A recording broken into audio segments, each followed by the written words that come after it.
जय हिंद दोस्तों। आज की जो हमारी क्लास है ये क्लास मिशन मेंस सीरीज के अंतर्गत लेक्चर नंबर 14 है। देखिए ध्यान दीजिएगा, इस पूरी सीरीज को अगर आपने 3 से 4 महीने कंटिन्यूअसली फॉलो कर दिया तो आपकी मेंस की तैयारी बहुत शानदार हो जाएगी, इस बात की गारंटी तय है।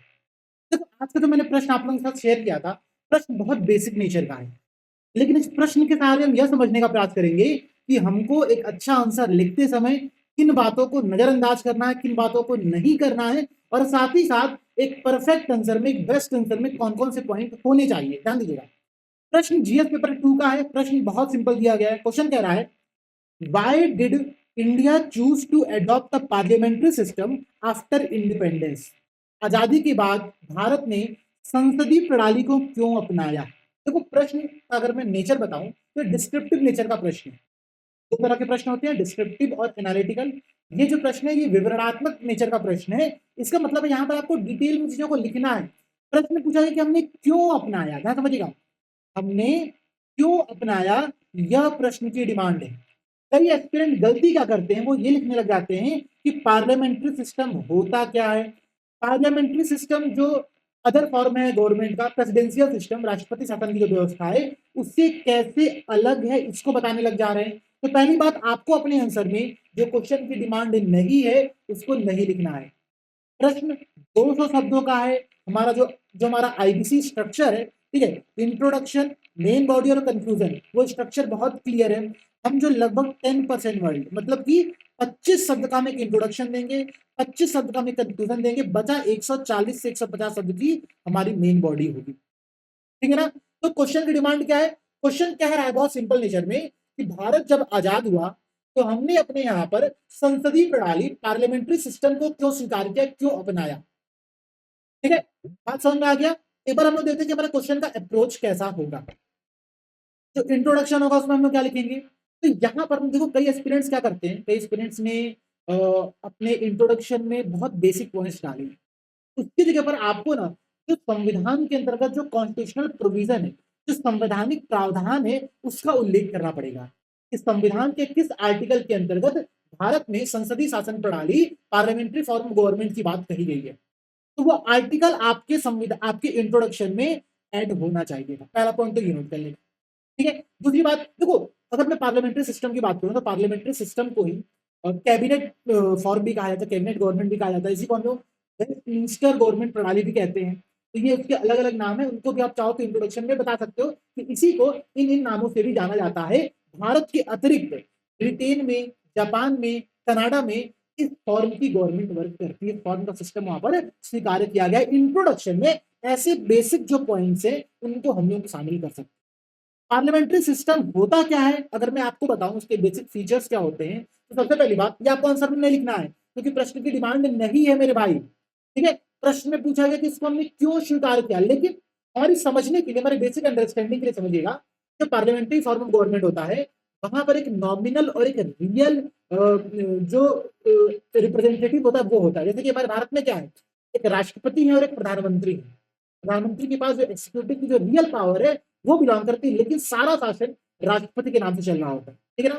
तो एक तो ये हो गया एक बेसिक फीचर। दूसरा, मेजोरिटी, जो भी पॉलिटिकल पार्टी यहाँ पर बहुमत में होती है उस पॉलिटिकल पार्टी का शासन होता है, ये इसका बेसिक और सेकंड फीचर होता है, ठीक है।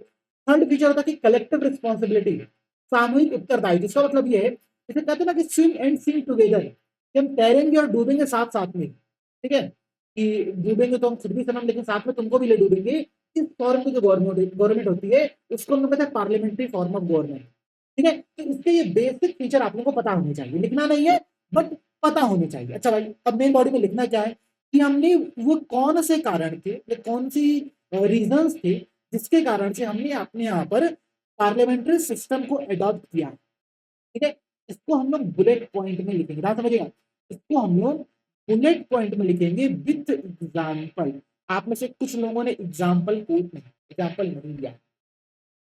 प्लस यहीं पर एक बात और समझिएगा, ठीक है, जब भी आपसे ना ऐसे कोई प्रश्न पूछे जहां पर किसी फेमस पर्सन का कोट डाला जा सकता हो, उसको यूज करो। जैसे कि अब प्रश्न पूछा गया है पार्लियामेंट्री सिस्टम से, कहां पर अपनाया गया, तो कॉन्स्टिट्यूशन में अपनाया गया। तो जो कॉन्स्टिट्यूशनल असेंबली थी, जो संवैधानिक सभा थी, जो कॉन्स्टिट्यूशन मेकर थे, ठीक है, उन्होंने इस सिस्टम के बारे में कुछ ना कुछ बातें बोली होंगी। तो अगर उनसे संबंधित डॉक्टर अम्बेडकर का कोट हो, कोई जवाहरलाल नेहरू जी का कोई कोट हो या फिर किसी अन्य कोई व्यक्ति का कोई कोट हो, इस संदर्भ में उस कोट को याद रखिए, उस कोट को कमेंट करने का प्रयास करिए। जब भी हम किसी महापुरुष के किसी कथन को कोट करेंगे, हमारा फॉर्मेट क्या होगा, हम इस प्रकार से स्टेटमेंट लिखेंगे, इस प्रकार से स्टेटमेंट लिखेंगे, सॉरी हम एक हफ्ते तक बॉक्स में लिखेंगे चीजों को जो भी लिखेंगे। एक लाइन हुआ, दूसरी लाइन हमारे यहाँ पर खत्म हो गई, ठीक है। तो थर्ड लाइन में हमें ऐसे डाल करके और जिस भी व्यक्ति का नाम है उस नाम के यहाँ पर, ठीक है ना। कि किसी भी कोड को लिखने का तरीका ये होता है, इन्वर्टेड कॉमा में लिख करके इसको एक प्रकार से आप लिखिए, तो आपका प्रेजेंटेशन कॉपी में बहुत अच्छा लगता है। इतनी बातें समझ में आ गई। क्वेश्चन का डिमांड बहुत सिंपल सा था, ठीक है, आप में से मैक्सिमम लोगों को इसका आंसर पता होगा, बट मैं कुछ ऐसे पॉइंट बताता हूँ जो पॉइंट्स आपके आंसर में नहीं है। मैंने बहुत सारे लोगों की कॉपी देखी, लगभग 25 कॉपी आप लोगों ने ग्रुप में इस क्लास को बनाने तक शेयर की थी, जो कि बहुत अच्छी बात है। देखो, यही 25 लोग रिजल्ट लेकर के आते हैं, सच्चाई यही है, ठीक है ना। ग्रुप में होते हैं 7,000 लोग, 8,000 लोग, 34,000 लोग मेन चैनल पर जुड़े हुए हैं, लेकिन कितने आंसर लिख रहे हैं, तो 25 लोग। इन्हीं 25 लोगों का रिजल्ट कन्वर्ट होता है। तो आप लोगों ने जो एफर्ट किया, उस एफर्ट के आधार पर मैं आप लोगों को पॉइंट बताऊंगा, तो नोट करना स्टार्ट करना। देखो, सबसे पहला पॉइंट, इंट्रोडक्शन में आपको एक पॉइंट होना चाहिए, जो ये होना चाहिए कि भारतीय संविधान के आर्टिकल 74 और 75, ध्यान दीजिएगा, अनुच्छेद 74 और 75, इसके साथ ही साथ अगर मैं स्टेट की बात करूं तो स्टेट के लिए आर्टिकल 163 और 164, 163 और 164 अनुच्छेद के अंतर्गत केंद्र और राज्यों में संसदीय शासन प्रणाली का प्रावधान किया गया है। इतनी बातें आपको अपने इंट्रोडक्शन में शामिल करना। आप एक लाइन यहाँ पर और ऐड कर सकते हो, ये ऐड कर सकते हो कि इस प्रणाली को हम लोग वेस्ट मिनिस्टर प्रणाली के नाम से भी जानते हैं या फिर कैबिनेट प्रणाली के नाम से भी जानते हैं। भारत के अतिरिक्त कनाडा, ब्रिटेन, जापान जैसे देशों ने इस प्रकार की जो गवर्नमेंट सिस्टम है उसको अपने यहाँ पर स्वीकार किया। बात समझ में आ गया, ठीक है। बेसिक पॉइंट आपका क्लियर हो गया, इंट्रोडक्शन यहाँ पर आपका तैयार हो गया। बहुत शानदार इंट्रोडक्शन है, कॉन्स्टिट्यूशनल प्रोविजन को कोट करते हुए मैंने आपको अपना इंट्रोडक्शन बताया है। अच्छा भाई, अब हमको मेन बॉडी स्टार्ट करना। जब भी मेन बॉडी स्टार्ट करेंगे ना, एक हेडिंग डालिए। हेडिंग क्या होगी कि भारत में ब्रिटिश शासन से स्वतंत्रता प्राप्त करने के बाद निम्नलिखित कारणों से संसदीय शासन प्रणाली को अपनाया। बहुत लंबा हो गया, इसको बहुत सिंपल से लिखो कि हमने इसको क्यों अपनाया, बस ये हेडिंग डाल करके आगे बढ़ते। पॉइंट देखो क्या है, सबसे पहले कुछ बेसिक और कुछ सब हेडिंग के मेन पॉइंट इनको देख लेते क्या।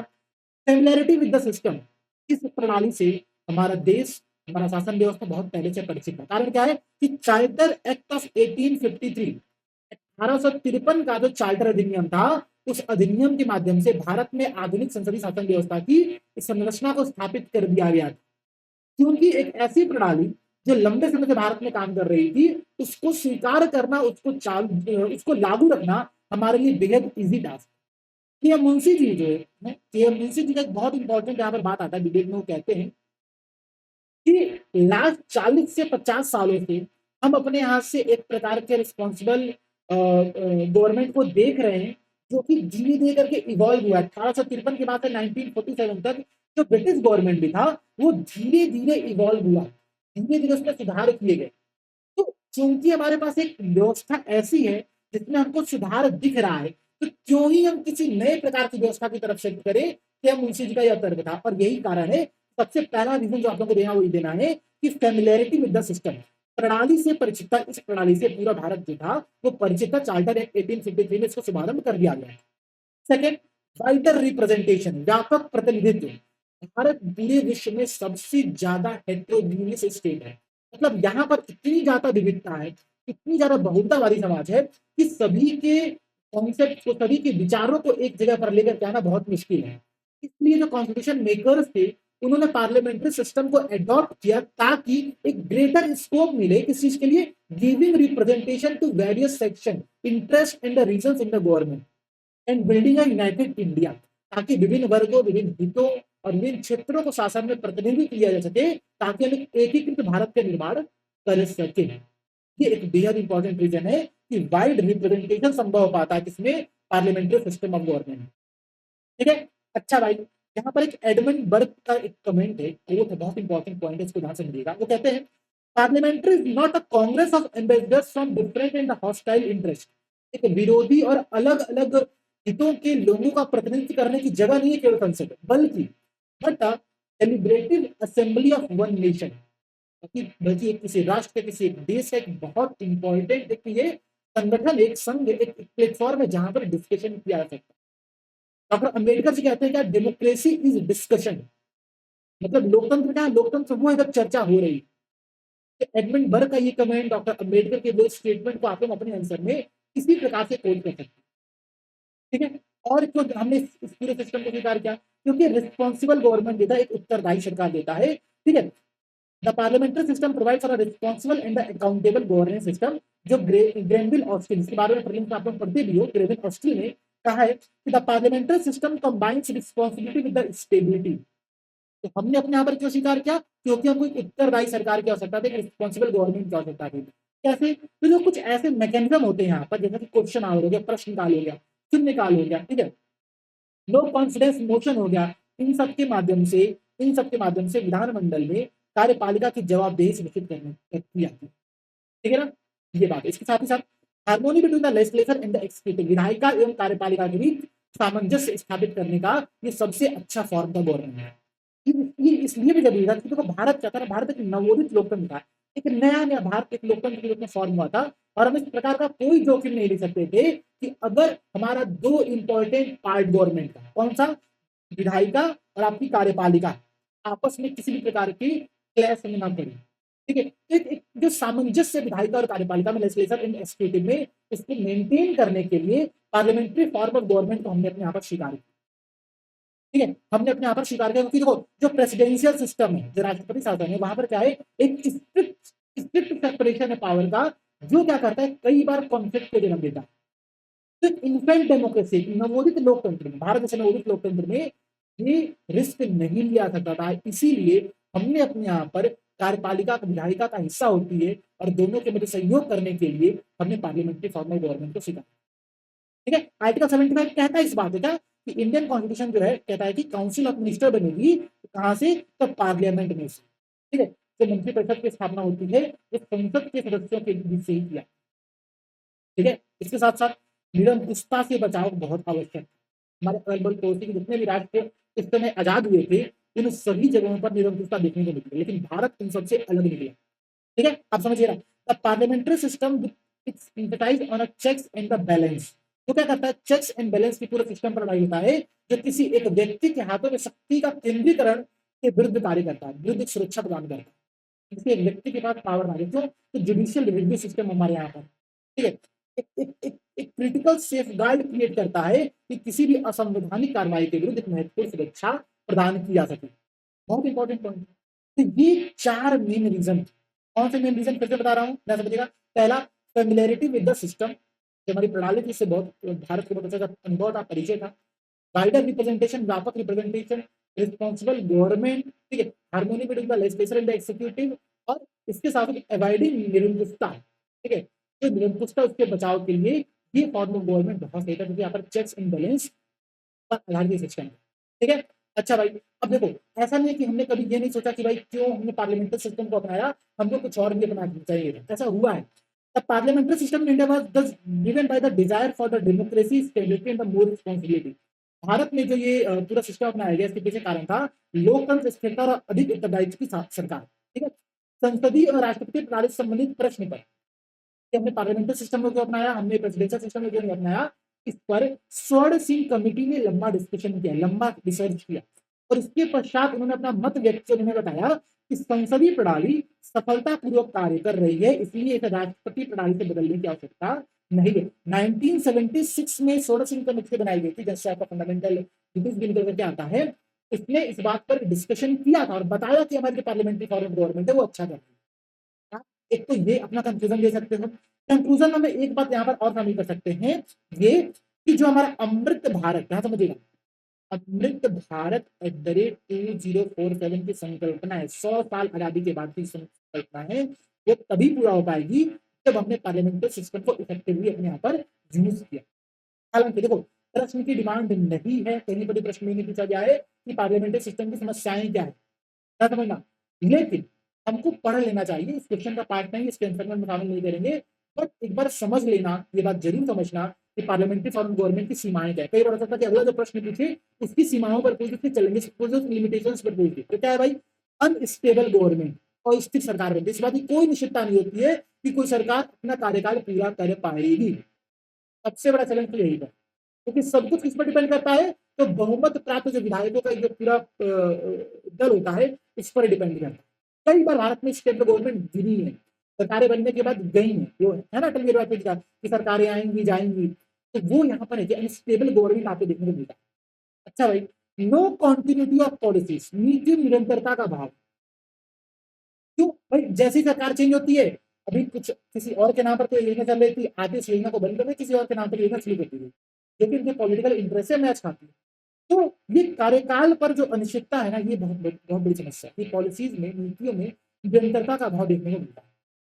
इसके अलावा कई बार कैबिनेट के डिक्टेटरशिप देखने को मिलती है, जब कैबिनेट बहुमत बहुमत के आंकड़े को छू करके मतलब बहुत आगे चला जाए, तो कई बार इस प्रकार की संभावना होती है कि मनमाने निर्णय लिए जाए, जो कि राष्ट्रहित में उपयुक्त न हो।